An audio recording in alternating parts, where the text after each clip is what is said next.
Bienvenido a La Salud en tus manos, un programa que hacemos aquí en Popular Televisión y que también emiten nuestros amigos del grupo Cadena Media.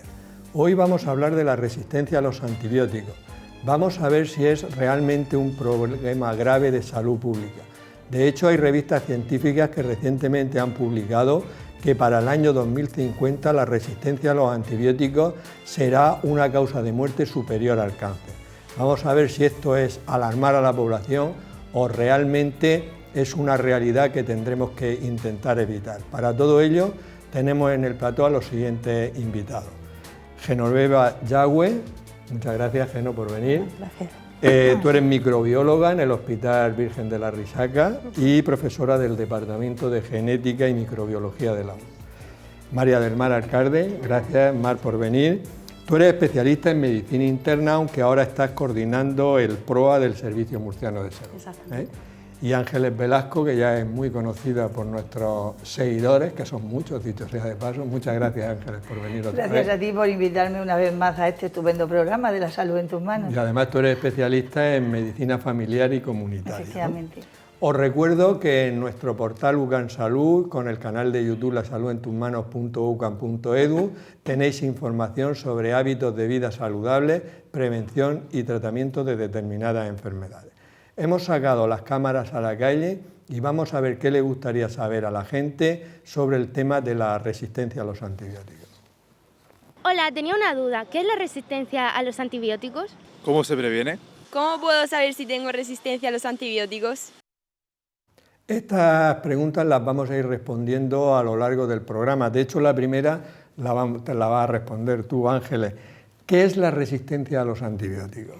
Bien, primeramente, digo que los antibióticos, o diré que los antibióticos son medicamentos que se utilizan para destruir bacterias productoras de enfermedades en los seres humanos y también en los animales. O sea,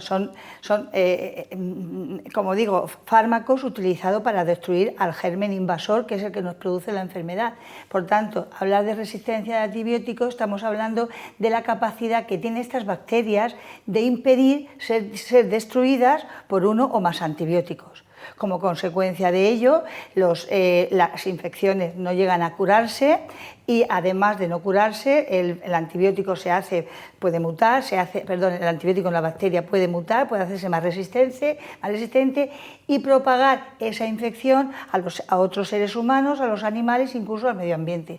Estamos, por tanto, hablando de un importante problema, como tú has dicho antes, de salud pública, que compromete a la prevención y el tratamiento de numerosas enfermedades de muchas infecciosas. Enfermedades, ¿no? Sí, señor.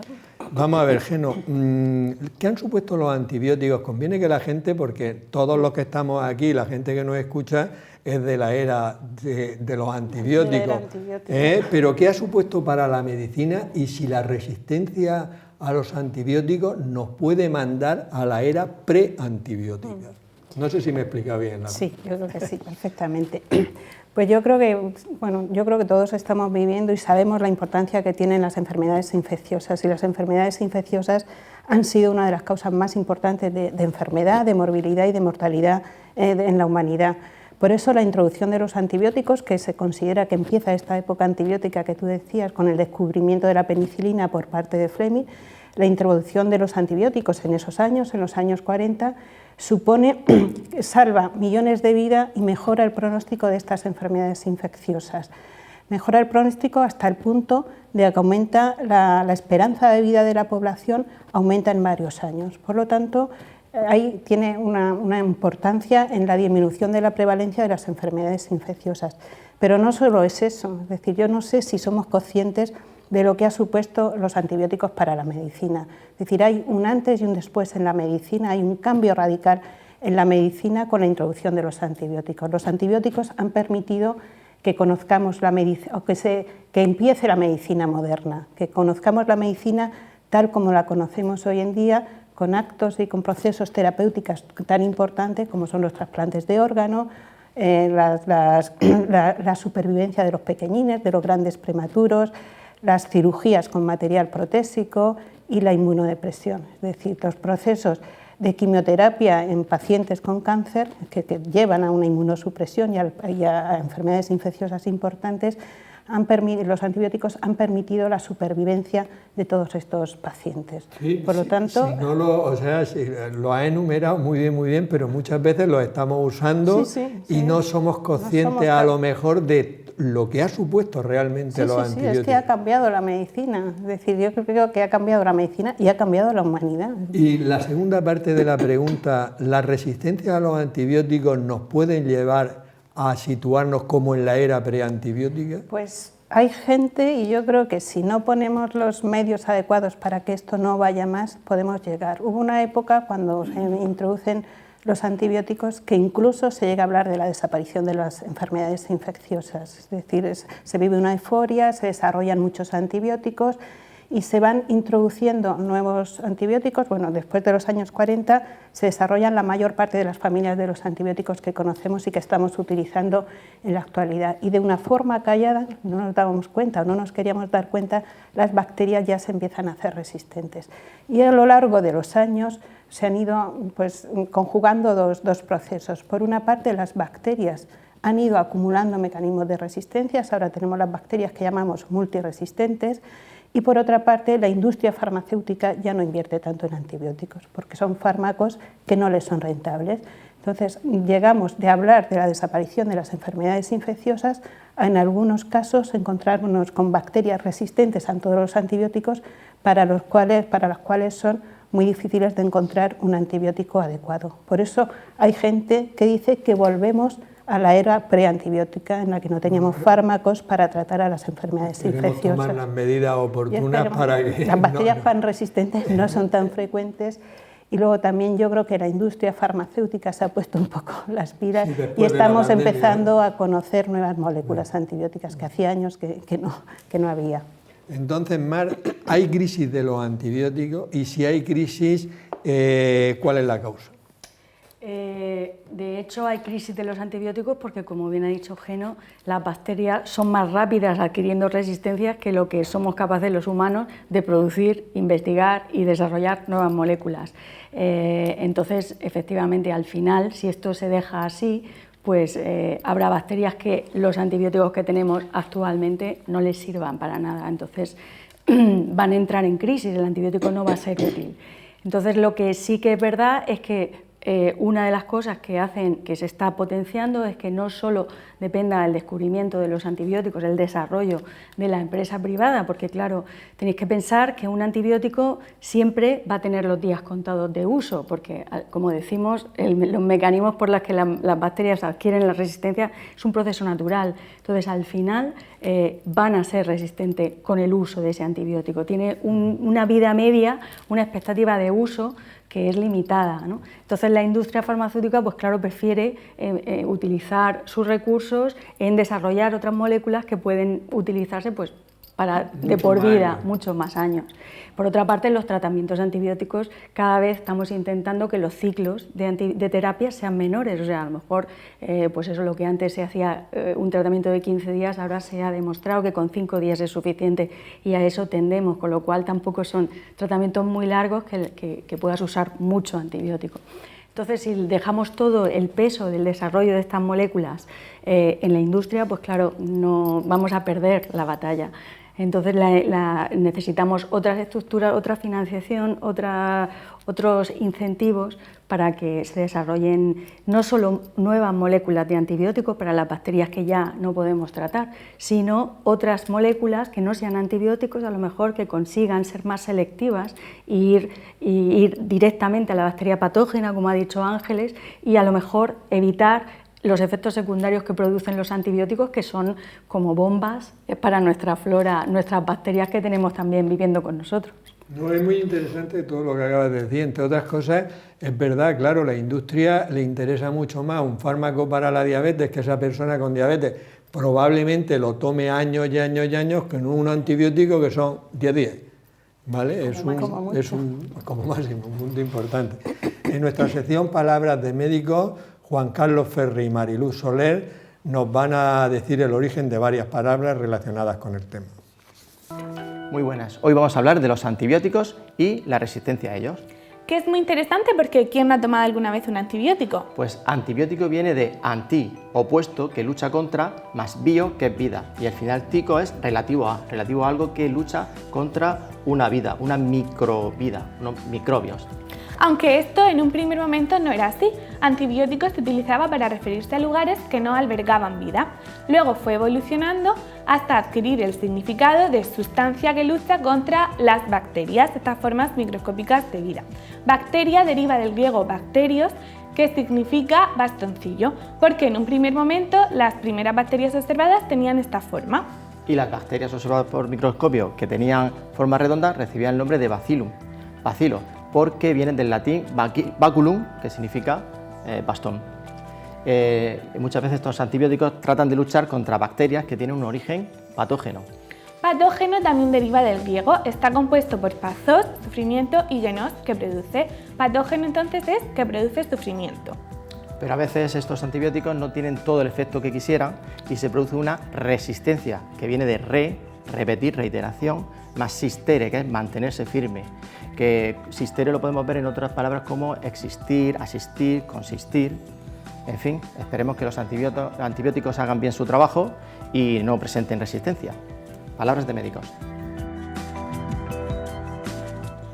Ángeles, ya sabemos un poco más sobre el origen de estas palabras, la verdad es que es muy interesante lo que nos cuentan todas las semanas. Vamos a ver, ¿qué factores pueden favorecer el desarrollo de la resistencia a los antibióticos? Bien, el más importante, diría yo, es ese abuso y ese uso indiscriminado que hacemos a veces con los antibióticos. Me estoy refiriendo a la automedicación, me estoy refiriendo a antibióticos de una potencia alta para una patología que no la necesita o para una infección que ni siquiera precisa del uso del antibiótico, su uso inadecuado en cuanto a que no se respeta la dosis, la pauta, etcétera. Otra causa que puede favorecer, o otro factor que puede facilitar o favorecer esta resistencia es un control deficiente de la infección que estamos tratando, que hace que la bacteria, como decía antes, pueda mutar y no solamente no combate la infección, sino que se transmite o se propaga estos microorganismos a otros seres vivos. Y también, como tercer factor, yo diría una deficiencia en las medidas de prevención de las infecciones. Estamos hablando de una higiene inadecuada. Me refiero, por ejemplo, al lavado de manos o a la hora de manipular alimentos. Todos estos yo diría que son los tres factores más destacados que pueden favorecer la resistencia a los antibióticos, Juan. Sí, ahora con la pandemia por lo menos el tema de la higiene, por lo menos la de las manos la hemos cogido de rutina. Que se ha quedado y espero que se quede para siempre. Y la manipulación de los alimentos también es muy, muy importante, porque todavía hay mucha gente que utiliza el mismo cuchillo con el que corta la carne, luego lo utiliza sin lavarlo bien y todo eso. Sí. Y Geno, vamos a ver, explícanos que lo entendamos todos, ¿cómo una bacteria se hace resistente a un antibiótico? No debe ser fácil explicarlo, pero bueno, tú eres especialista. Sí. Bueno, pues una bacteria resistente es una bacteria que sufre ciertas transformaciones que hace que el antibiótico que nosotros le estemos dando no es eficaz. Y lo ha dicho Mar antes, es un fenómeno que surge por azar y es un fenómeno biológico dentro de la evolución natural de las bacterias. Dentro de una población de bacterias sensibles hay una que por azar muta su material genético y esa mutación cromosómica hace que esa bacteria se haga resistente a los antibióticos. Ha sido la mano del hombre con el uso de los antibióticos la que ha permitido seleccionar entre una población de bacterias sensibles a esa bacteria resistente y permitir, como ha dicho Ángeles, que se distribuya y que se disemine a otros pacientes. Por lo tanto, tenemos que es un fenómeno al azar que muta su contenido genético. A veces no es que muta su contenido genético, su cromosoma, sino que capta elementos genéticos móviles, capta genes de otras bacterias, a veces de bacterias ambientales, que portan genes de resistencia. Por lo tanto, tenemos una bacteria que ha cambiado su material genético. Y una parte muy importante, has dicho que es el azar. Sí, mutan por azar. De hecho, las bacterias se replican de una forma muy rápida y hay mutaciones espontáneas. Normalmente esas mutaciones espontáneas se tienen capacidad de reparar, los errores de la replicación se reparan, pero en las bacterias, como son tan rápidas, no son capaces de reparar. Y esa mutación, por casualidad, da lugar a que se haga resistente al ¿Y eso de que captan material genético de otras bacterias que están en el ambiente, eso también...? Eso es fundamental. De hecho, actualmente se considera que los principales reservorios de genes de resistencia están en el medio ambiente. O sea, que vamos captando, y uno de los problemas más graves que existen en la actualidad de resistencia a antibióticos, que es la resistencia a carbapenem, que son los antibióticos de más amplio espectro. Esos genes de resistencia a carbapenem están en bacterias ambientales, en el cromosoma de bacterias ambientales, y han sido capaces de, a través de esos plásmidos, de estos elementos genéticos móviles, pasar a bacterias patógenas para el ser humano. Eso de plásmidos, elementos genéticos móviles, no termino yo de comprenderlo pues muy bien. La bacteria tiene su DNA, aparte de su ADN, que es el fundamental para la supervivencia de la bacteria. Aparte de ese ADN, puede captar trozos de ADN extracromosómico, pues del ambiente, de otras bacterias. Lo incorpora. Ese ADN extracromosómico pues codifica funciones que no son vitales ni básicas para la bacteria, porque ella vivía sin eso, pero que le proporciona ventajas selectivas. Entre otras cosas, le proporciona ventajas de resistencia a antibióticos. Hay que ver lo que se aprende en un programa como este. Tú lo sabrías, Ángel, pues yo no lo sabía. Muy bien, vamos a ver, Mar, pasemos de las musas al teatro, a la práctica.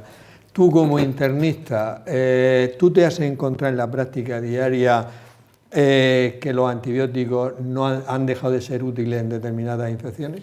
Sí, a ver, encontrarte con infecciones graves cuya bacteria productora de dicha infección sean pan-resistentes, o sea, no sea sensible a ningún antibiótico de los que tenemos, es todavía, afortunadamente, raro. En nuestra región es más raro que en otras regiones en España. Y en España es más raro que en otras regiones, por ejemplo, en Italia, en Grecia, en Turquía, en Israel. Ahí sí que tienen muchas o mucho más resistencias y limitaciones en cuanto a los antibióticos que pueden utilizar. Aquí en España menos, y en Murcia, afortunadamente, no somos una región que tengamos unas bacterias con mucha carga de resistencias bacterianas y que limiten de esa manera el tratamiento. Pero lo que sí es muy frecuente es encontrarte bacterias que ya han acumulado un cierto grado de resistencias, y entonces los fármacos de primera línea, que son los que habitualmente usarías, los menos tóxicos, los que son más eficaces, y lo sabemos por los estudios científicos, esos ya no les sirven. Entonces tienes que usar los de segunda línea, que muchas veces son más tóxicos o son de más espectro, de manera que destruyen todavía más, es una bomba todavía mayor. Y eso sí que es relativamente habitual, sobre todo en personas que usan muchos antibióticos, personas que han tenido pues, infecciones de repetición y están expuestos a muchos antibióticos a lo largo de unos meses o un año, pues esas personas sí que son portadoras de bacterias con cierto número de resistencias que te complica la vida para conseguir tratar la infección. Sí, hay unas cosas bastante interesantes. El que has comentado, creo yo, que es, por ejemplo, todo el mundo sabe que la quimioterapia no solo mata las células del cáncer, sino muchas células normales, ¿no? Y tú has comentado antes que los antibióticos, que uno tiene la idea de que matan las bacterias, pero también matan muchos gérmenes beneficiosos nuestros que tenemos, por ejemplo, en la flora intestinal o en la misma piel o en todo eso, ¿no? Y eso es un problema también importante, ¿no? Es un problema muy importante porque las bacterias comensales que viven con nosotros tienen unas funciones, responden nos ayudan a mantener una serie de funciones que algunas son conocidas, otras no son tan conocidas, se van investigando, pero cada vez tienen más relevancia. De manera que se sabe que el uso de antibióticos, por ejemplo, en la primera infancia, es muy perjudicial pues, para afecciones tipo alérgicas, incluso para la obesidad, cosas que se van descubriendo poco a poco, que puede ser por el impacto que tiene ese tratamiento en las bacterias que necesitaban hacer su función. Sí, nosotros hicimos un programa sobre la microbiota, un programa interesantísimo donde se veía todas las inmensas funciones y su relación de la microbiota con la obesidad, con la diabetes e incluso con enfermedades neurológicas, o sea que realmente muy, muy importante todo esto. Pero bueno, el concepto ha quedado claro que los antibióticos no solo matan los gérmenes, sino muchos gérmenes beneficiosos que tenemos. Todos los gérmenes. Todos los gérmenes. Y Ángeles, práctico también, ¿se hace un uso inadecuado de los antibióticos y si se hace, cuáles son las causas? Bueno, antes más o menos lo he enunciado. Desde mi punto de vista, sí que se hace un uso inadecuado porque estamos hablando de la automedicación. Pacientes que se automedican sin tener un conocimiento del uso de ese antibiótico y de los riesgos que eso conlleva. Estamos hablando del uso indiscriminado, lo decía antes, antibióticos de muy amplio espectro que efectivamente eliminan gérmenes, bacterias, que saprófitas que nos están beneficiando y que a lo mejor no están indicados para una patología banal. Estamos hablando de antibióticos que se utilizan para infecciones virales, donde luego seguramente lo comentaremos, las bacterias es para las infecciones bacterianas, no para infecciones víricas.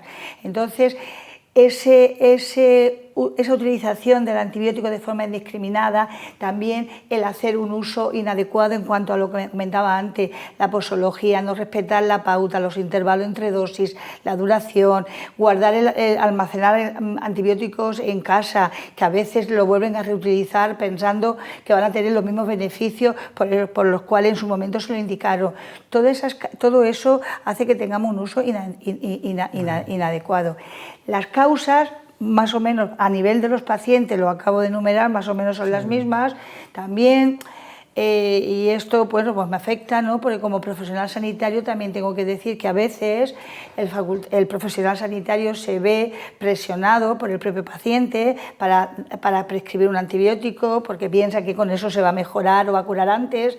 También muchas veces el tiempo, la gestión del tiempo en la consulta, la falta de recursos diagnósticos sencillos que a veces podemos utilizar en las consultas para un diagnóstico, por ejemplo una amigdalitis pultácea, que es un test muy sencillo que se podría hacer en consulta y que sirve para distinguir si es una infección vírica, una amigdalitis o bacteriana. A veces la incertidumbre del profesional sanitario ante una mala evolución de la infección, todo eso hace que se prescriba de forma inadecuada antibióticos. Y luego, por finalizar, bueno, pues hay que estar actualizado en cuanto al uso racional de medicamentos para hacer un uso responsable. Y a veces, bueno, pues esa falta de tiempo pues merma esa formación continuada y eso a veces pues hace que mandemos antibióticos cuando realmente no son necesarios. Juan. Sí, ¿no? Realmente el papel del médico de atención primaria con todos los que veis diariamente no es nada fácil y sobre todo muchas veces la presión de los pacientes que a los 2 días no ha mejorado y pues mándeme usted un antibiótico y no, ¿qué tal? Y como uno vaya mal tenemos un lío montado, o sea que vuestra... Por ahí va el tema, ¿no? Bueno, tenemos un vídeo del Ministerio de Salud sobre el tema de la resistencia a los antibióticos.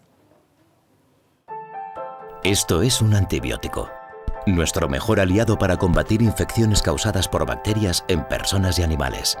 Pero si los tomas sin receta o para tratar infecciones por virus como la gripe o el catarro, las bacterias se hacen resistentes y los antibióticos dejan de funcionar, poniendo en peligro la salud de todos. Antibióticos, tómatelos en serio. Gobierno de España. Geno, esto ya no lo has contado antes porque tenía yo aquí una pregunta que te insistió antes y no lo has dicho.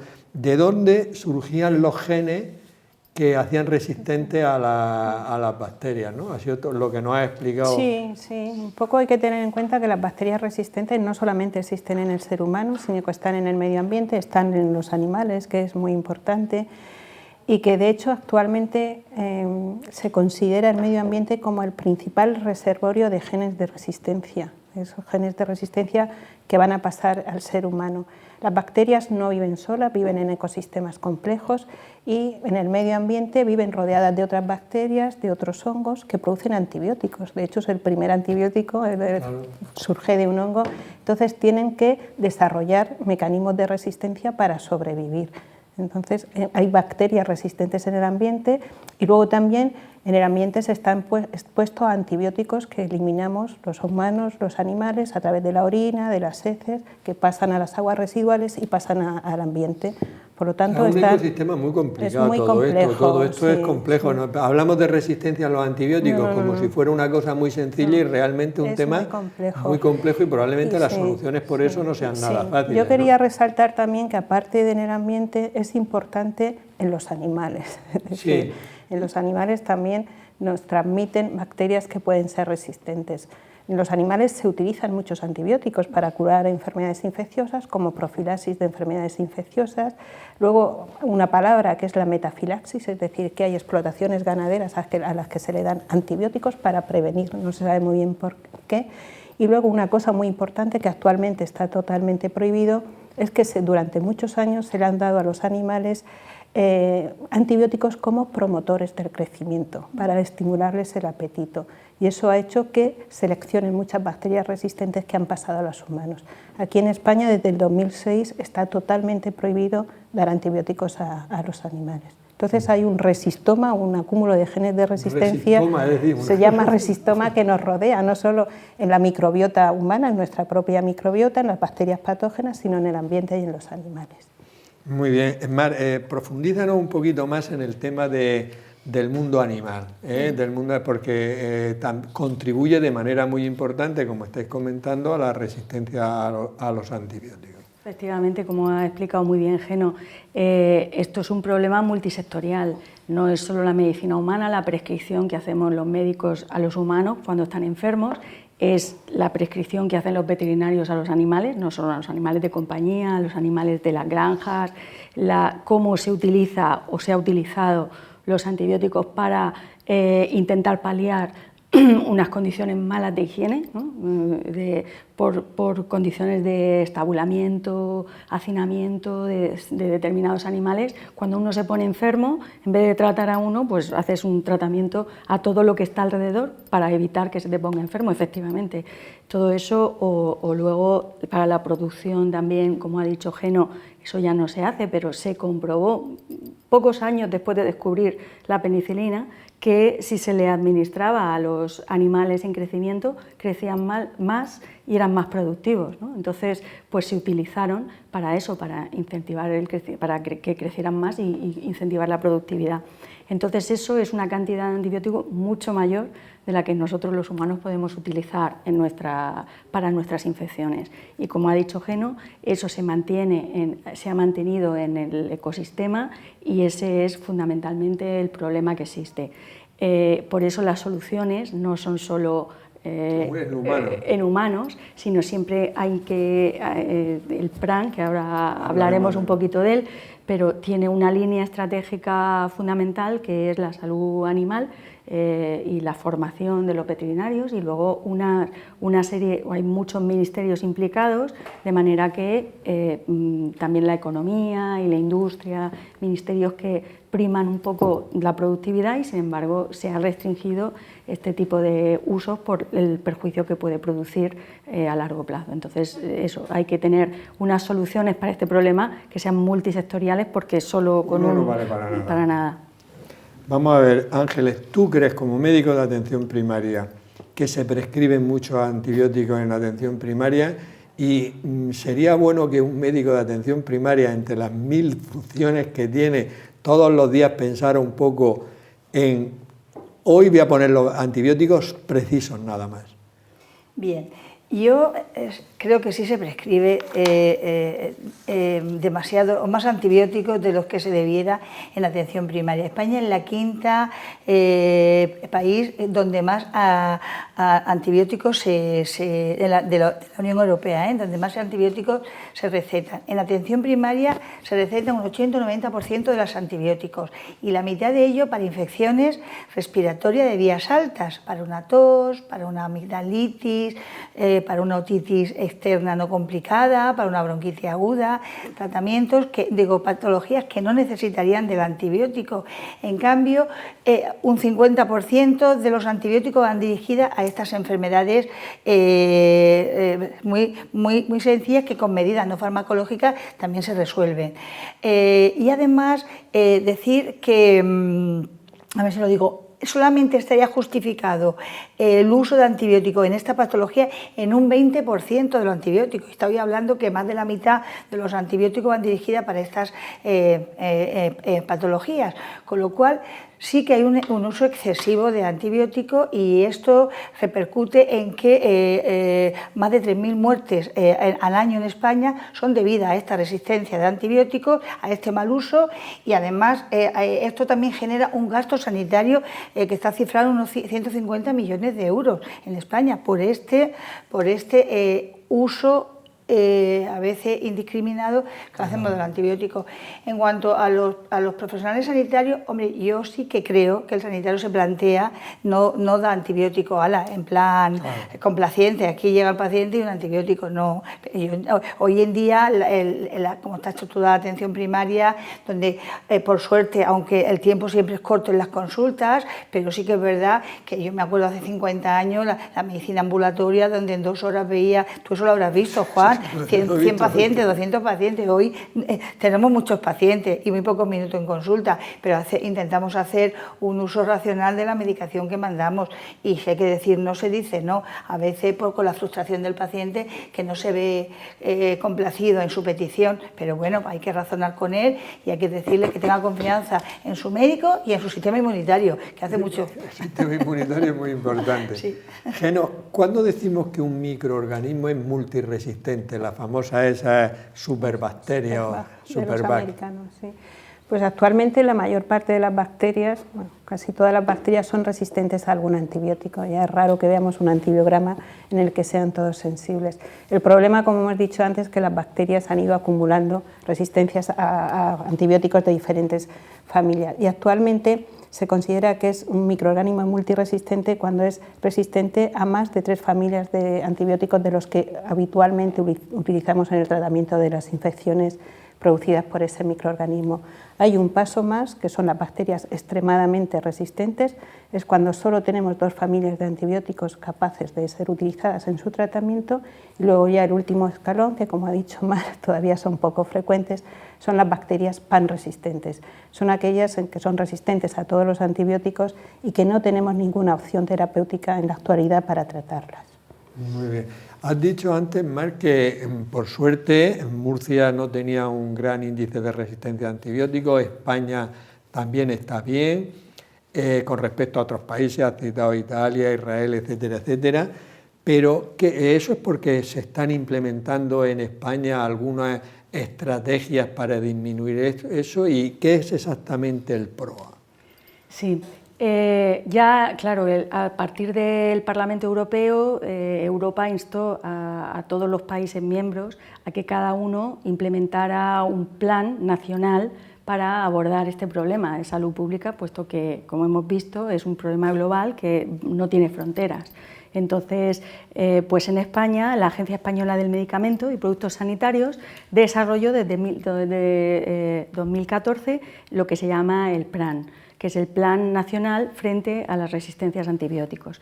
Este plan tiene 6 líneas estratégicas que va desarrollando, ya digo, desde 2014 hay una segunda versión ahora recientemente publicada que va desarrollando todavía más estas líneas. Estas líneas son fundamentalmente el control del consumo de antibióticos, o sea, que haya una monitorización de cómo usamos los antibióticos en España. Eso, en la página web del PRAN existen unos mapas de consumo de antibióticos que son muy útiles, pues como ha dicho Ángeles, para ver cómo en Murcia usamos los antibióticos en primaria o en los hospitales.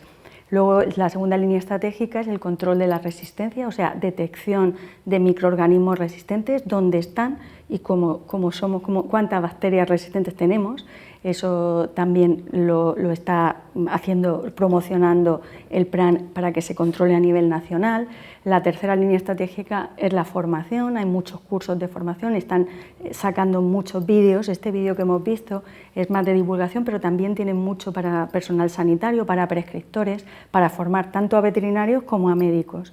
Luego, el tema de investigación, que hemos hablado también, intenta incentivar que se desarrollen los fármacos más antibióticos o más moléculas que curen las infecciones. Y por último, un tema que ha mencionado antes Ángeles, que es muy importante también, y es el desarrollo o la prevención de la adquisición de las infecciones. Es decir, si tú previenes que las personas se infecten, pues vas a disminuir la resistencia porque vas a usar menos antibióticos. Entonces el PRAN también tiene mucha formación sobre la adquisición de... Normalmente estas bacterias resistentes suelen estar en los hospitales, pues para que que no haya transmisión dentro de los hospitales de las IRAS, las infecciones relacionadas con la asistencia sanitaria, o la higiene de manos, cursos o fomento para que todos en los centros sanitarios donde tratemos con personas que están tomando antibióticos, o en centros más cerrados, pues se evite la diseminación de este tipo de bacterias. Con estas 6 líneas estratégicas, el PRAN pues intenta que en España pues mejore todo esto que estamos hablando, y de hecho desde el 2014 que empezaron se ha producido un descenso de un 30% en el uso de los antibióticos en medicina humana y un 50% en medicina veterinaria. Son datos muy buenos, sí, muy efectivamente, hay mucha más concienciación y sí, son datos muy buenos. Detrás del PRAN hay mucha gente, hay, como hemos dicho, 9 ministerios, 300 colaboradores, mucha gente, muchas sociedades científicas y bueno, un coordinador regional que siempre en todas las comunidades autónomas, que es como la persona de referencia del PRAN para esa comunidad, y un coordinador científico-técnico, que en este caso soy yo, de la región de Murcia, que tenemos el contacto directo con el PRAN para establecer las cosas en nuestra región.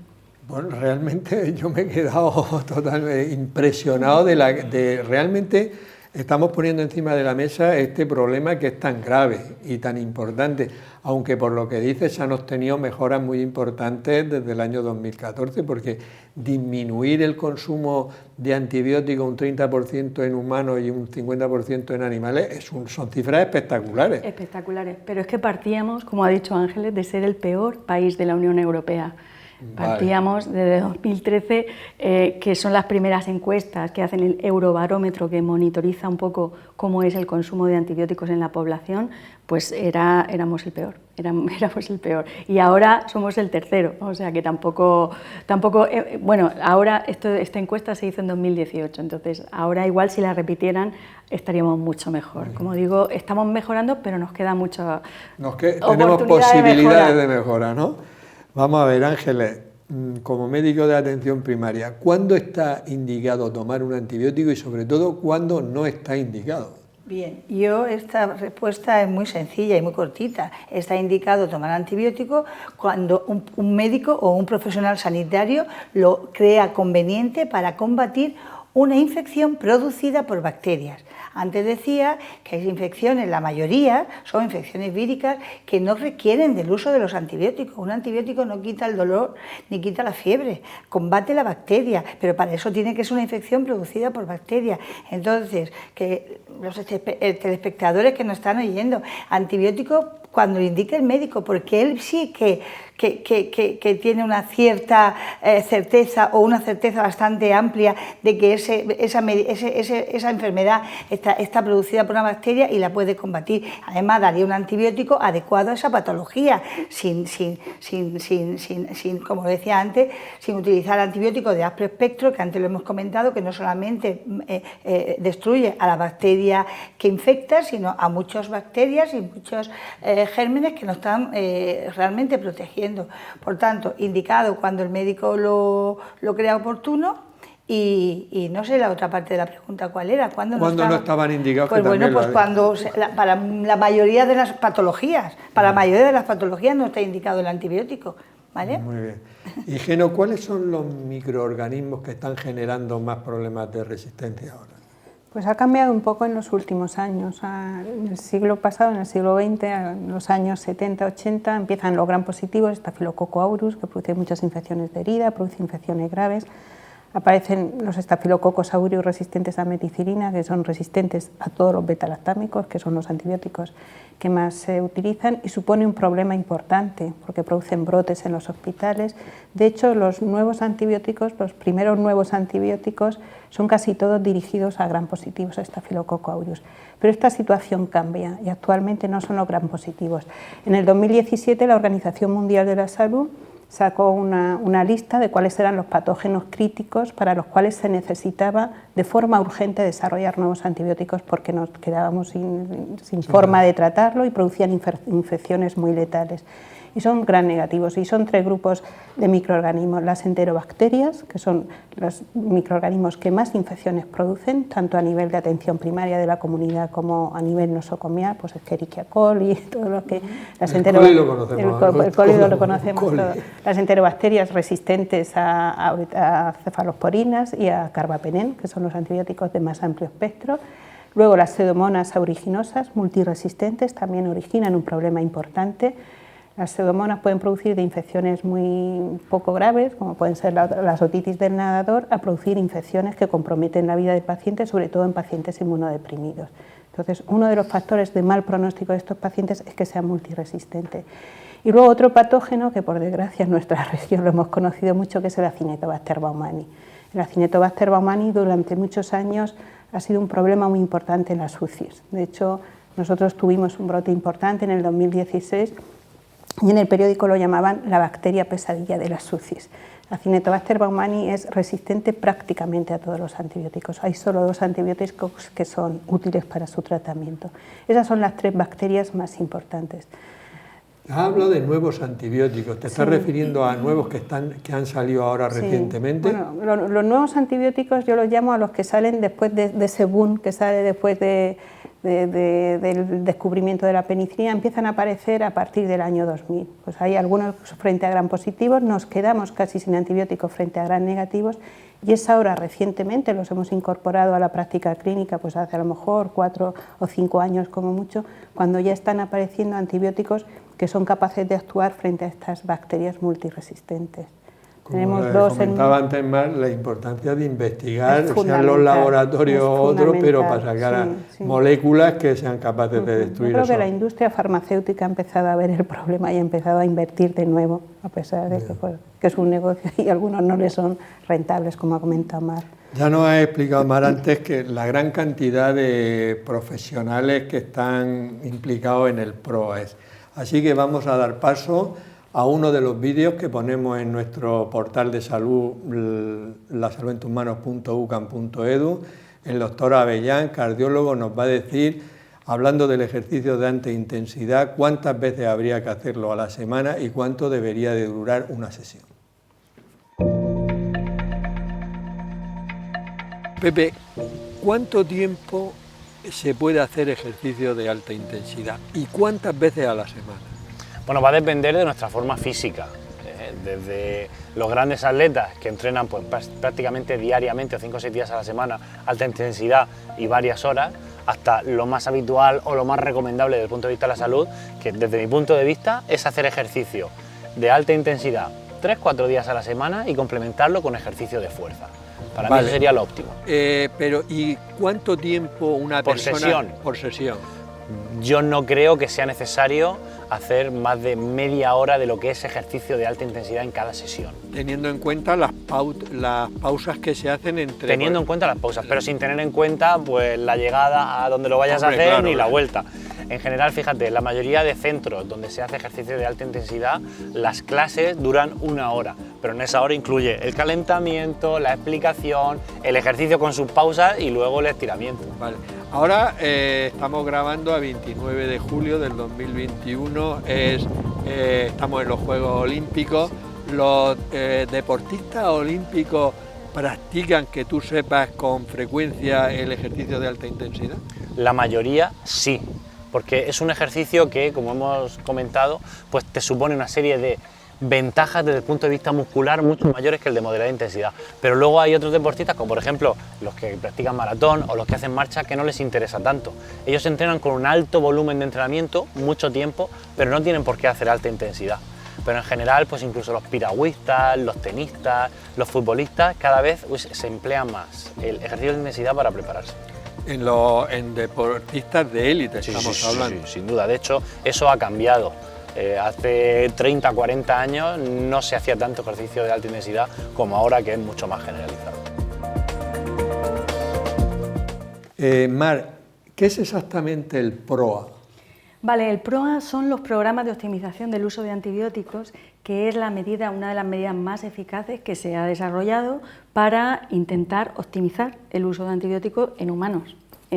digamos, la parte animal se llaman REDUCE, los programas REDUCE. Por la parte de sanidad humana se llaman PROA, programas de optimización del uso de antibióticos. Y son unos programas que lo que se tienen que realizar en todos los centros sanitarios, en atención primaria, en los centros sociosanitarios y, por supuesto, en los hospitales. Los profesionales implicados van a variar, claro, conforme cada PROA se tiene que adaptar al centro en que está desarrollado, pero fundamentalmente el núcleo más importante tiene que ser un clínico que sea experto en uso de antibióticos o lo más experto posible, un microbiólogo que va a ser el que va a monitorizar las resistencias y un farmacéutico que es el que va a monitorizar el consumo de antibióticos.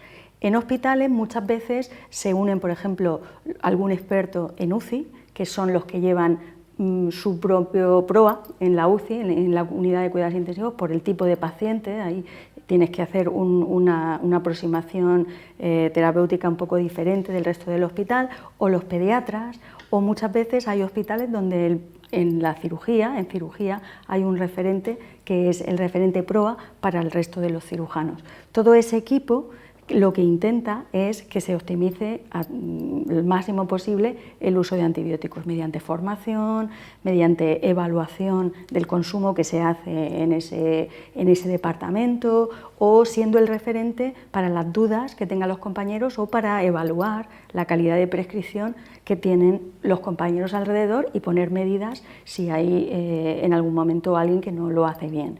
Esto también se desarrolla en los centros de salud.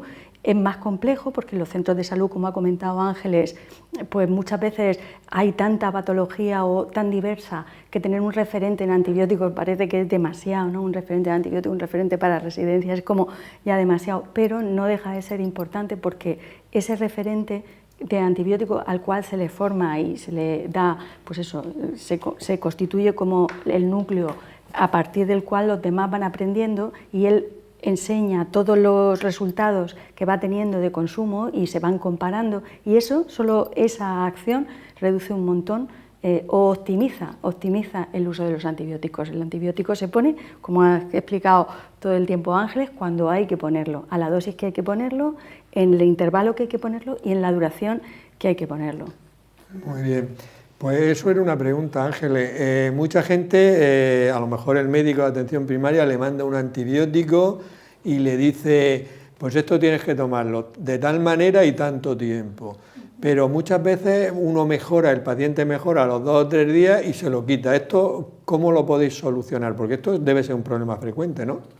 Sí, hay a veces el temor de muchos de los pacientes a que no sé, el temor es un temor infundado, o a que tenga efecto secundario el fármaco, o que piensa que, bueno, como ya no tengo la misma sintomatología que tenía al inicio de tomar el antibiótico, pues ya me habré curado, pero eso es un error. O sea, las bacterias tienen un tiempo para ser eliminadas y normalmente coinciden con la pauta de tratamiento que el médico le indica. Efectivamente, antes se hacía, a lo mejor hace años, es posible, o incluso ahora mismo, profilaxis que son muy prolongadas para patologías que no necesitan tanto.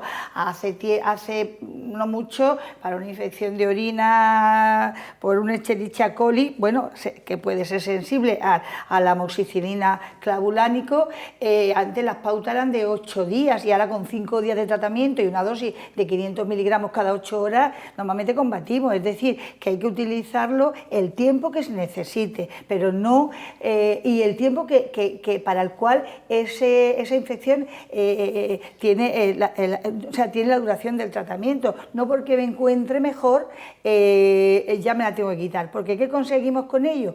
Que la bacteria se haga resistente, que la bacteria de alguna forma se acostumbre a ese fármaco, y en la siguiente vez que la queramos necesitar, ese antibiótico, la bacteria se ríe de él, con lo cual utilicémoslo en la duración, a la dosis y en los intervalos que nos lo indican. Que lo indican lo que le diga el médico en este caso es como debe de hacerlo. Lo que diga el profesional sanitario es lo que debe de hacer, sí. Y si tiene duda, que lo consulte, pero nunca lo deje a su libre criterio. El paciente. Geno, la tuberculosis, por desgracia, está aumentando y se habla de tuberculosis multiresistente. ¿Es una amenaza esto para la salud de la población? la tuberculosis sigue siendo un problema importante de salud pública. De hecho, es una de las 10 principales causas de muerte y es la enfermedad infecciosa más letal, es la primera causa de mortalidad por una enfermedad infecciosa. Nos parece un poco lejana porque aunque vemos tuberculosis no tenemos los índices que tienen otros países, pero todavía con los últimos datos del 2019 todavía hay 10 millones de personas que enferman de tuberculosis y hay 1,5 millones de personas que mueren de tuberculosis cada año, o sea que son cifras muy espectaculares. Desde hace muchos años la Organización Mundial de la Salud pues tiene muchos programas para luchar contra la tuberculosis, fundamentalmente diagnóstico precoz y tratamiento precoz y vigilancia de ese tratamiento. El último programa, que es la estrategia Fin de la Tuberculosis de la Organización Mundial de la Salud, lo que pretende es que en el 2030 disminuyan hasta un 90% las defunciones por tuberculosis y un 80% la incidencia, siempre comparado con el 2015. Eso es su objetivo. Y este objetivo se puede ver un poco enturbiado por la aparición de la tuberculosis, bueno, por la pandemia que va a afectar a la tuberculosis, entre otras muchas cosas, y también por la tuberculosis resistente. Hay una tuberculosis multiresistente en la que la bacteria se ha hecho resistente a los 2 fármacos de primera línea que utilizamos y más eficaces, que son la isoniazida y la rifampicida, y luego otra que es extremadamente resistente, que es resistente a muchos más fármacos. Entonces, el tratamiento de estas tuberculosis multiresistentes es muy difícil, hay muy pocas opciones terapéuticas, son tratamientos poco eficaces, son tratamientos largos, son tratamientos muy costosos y que no curan por completo a un porcentaje muy alto de la población. Entonces, uno de los objetivos es, incluso en los países en vías de desarrollo, que es donde más tuberculosis hay, la OMS está proponiendo las pruebas moleculares, el diagnóstico rápido por pruebas moleculares para hacer el diagnóstico de la tuberculosis, que va a permitir tratar al paciente y evitar sobre todo que se transmita a otras personas, y el diagnóstico de los mecanismos de resistencia. Hay estudios son muy interesantes en los que ven cómo se pueden aplicar estas técnicas moleculares, que lo tenemos en nuestros hospitales como grandes técnicas diagnósticas en un país en vías de desarrollo. Muy bien. Mar, lánzale un mensaje a la población: ¿por qué no debemos automedicarnos? Sobre todo en antibióticos, que es el tema que estamos tratando ahora. Claro, yo creo que lo ha explicado muy bien Ángeles, pero bueno, lo voy a volver a decir. El proceso de prescripción de un antibiótico es complejo, es decir, una persona, el médico, tiene que pensar, lo primero, si los síntomas que está viendo en el paciente se corresponden con una infección o no. Después, si esa infección es bacteriana o no. Luego, qué antibiótico va a servir para determinado, según la bacteria que considere más frecuente que está produciendo esa infección, si ese antibiótico le va a servir. Y luego, como bien ha dicho ella, qué dosis va a emplear, qué intervalo de tiempo y qué duración. Entonces, eso es un proceso complejo que, por supuesto, no puede estar en manos de una persona que técnicamente no esté preparada para ello. Entonces, es muy importante que entendamos que es más difícil no prescribir un antibiótico que prescribirlo. Quiero decir que cuando dices, bueno, pues yo por si acaso me lo tomo, eso estás haciendo una simplificación de un proceso que es complejo y que muchas veces lo que va a producir es efecto deleterio, como hemos visto, en destrucción de tu flora comensal. En efectos secundarios muchas veces salen alergias a los antibióticos. Por tomar una pastilla puedes presentar una crisis incluso anafiláctica, y sobre todo que si has tomado ese antibiótico, como bien ha explicado Ángeles, recientemente y lo tienes y te ha servido para la infección previamente hace unos meses o hace unos días, pues probablemente no te sirva para la siguiente infección, o sea que vas a elegir bastante mal. Ya. Muy brevemente, porque ya estamos con tiempo pasado. Ángeles, ¿la receta electrónica favorece el uso adecuado de los antibióticos? Pues sí que le favorece, Juan, porque mira, gracias a la receta electrónica o a través de la receta electrónica, mejor dicho, el paciente tiene indicaciones de cómo debe de tomar ese antibiótico. Repetimos lo dicho con anterioridad, cuántas pastillitas o qué cápsula debe de tomar, o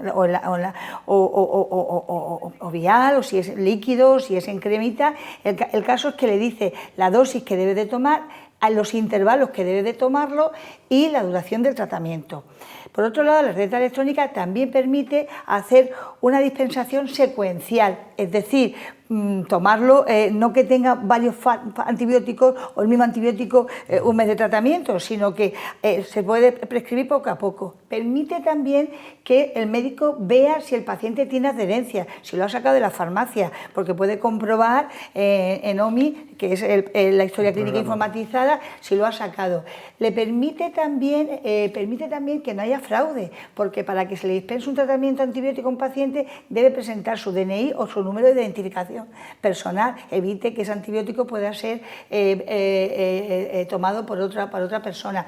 Y también la receta electrónica lo que hace es que también al farmacéutico puede de alguna forma comunicarse con el médico ante alguna alerta o alguna interacción grave que pueda comprometer la salud del paciente. Entonces, todo esto, y también lo que decía Mar, permite la farmacovigilancia con la receta electrónica, con lo cual sí que ayuda a evitar las resistencias, ¿vale? Muy bien. Y Geno, muy brevemente, ¿tenemos futuro? ¿Esto lo vamos a ser capaces de revertir?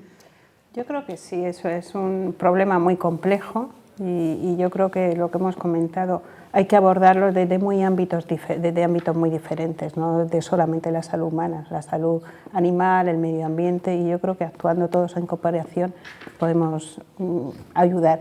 Yo creo que en cada sector tenemos una parte de responsabilidad y podemos hacer mucho, y va a ser diferente lo que tengan que hacer los médicos de atención primaria, los clínicos, los veterinarios, nosotros como microbiólogos, pero yo creo que todos unidos sí que podremos avanzar, y se ha visto con los datos que ha dado Mar del PRAN que este trabajo conjunto pues ha llevado a disminuir de una forma importante el uso de antibióticos, y eso conlleva la disminución de las resistencias.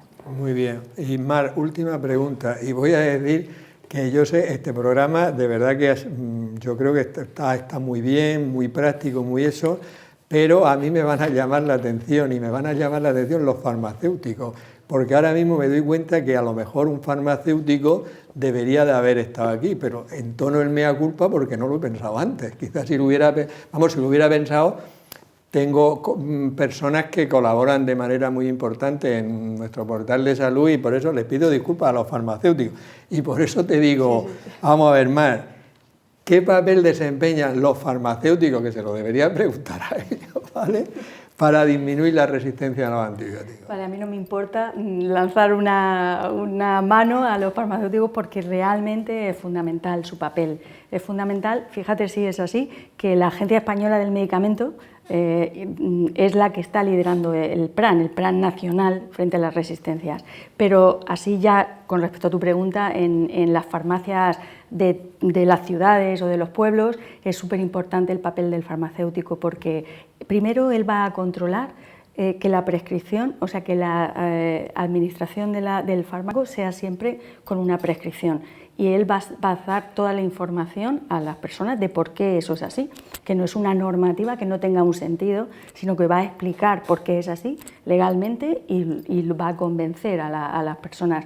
Las farmacias están muy cerca de las comunidades y también dan muchos mensajes de salud muy frecuentemente, y este mensaje de prevenir las infecciones o del uso de antibióticos en las situaciones donde realmente son útiles es un mensaje que tienen que dar desde las farmacias, y de hecho lo dan y están muy concienciados. Muy bien, pues vamos a terminar el programa con tus palabras, enseñar de disculpas a los farmacéuticos por no estar hoy aquí representados, aunque insisto, colaboran en muchos programas y esto ha sido un fallo mío, pero en fin, las cosas son así. Para terminar, decir que yo creo que ha sido un programa muy interesante, muy didáctico, muy práctico, y que es muy importante que todo el mundo, en fin, tengamos en cuenta que el uso racional de los antibióticos es muy importante para que en el futuro no tengamos infecciones que nos puedan llevar a situaciones dramáticas por no tener un antibiótico que pueda ser efectivo contra esas bacterias. Recordaros que en nuestro portal UCAN Salud y en nuestro canal de YouTube lasaludentusmanos.ucan.edu tenéis información sobre hábitos de vida saludables y sobre diagnóstico, prevención y tratamiento de algunas enfermedades. Por mi parte nada más, despedirnos hasta la próxima semana en un nuevo programa de La Salud en tus manos. Que seáis muy felices.